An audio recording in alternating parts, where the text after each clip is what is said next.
मुजफ्फराबाद में आज़ाद कश्मीर के मुख्तलिफ इलाकों से काफिले पहुंचना शुरू। रेंजर से मुजाहिरीन का तसादुम, मुजाहिरीन के पथराव पर पुलिस की जानिब से आंसू गैस की शेलिंग, इंटरनेट और मोबाइल सर्विस फिर मुअत्तल। मुजाहिरीन ने एम्बोर के मकाम पर धरना दे दिया।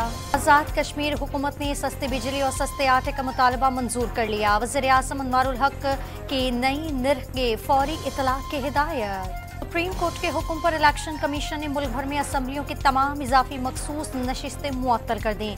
77 अरकान कौमी और सूबाई असम्बली के नोटिफिकेशन मुअत्तल। खबात में PTI के बयानिए को वोट मिला। तमाम इदारे अपनी हुदूद में काम करें तो मुल्क तरक्की करेगा। अपोजिशन लीडर उमर अयूब का कौमी असम्बली में खिताब। स्टॉक मार्केट में कारोबारी हफ्ते के पहले रोज तेजी। 100 इंडेक्स 713 पॉइंट्स इजाफे से 73,000 पॉइंट्स की सतह पर बंद।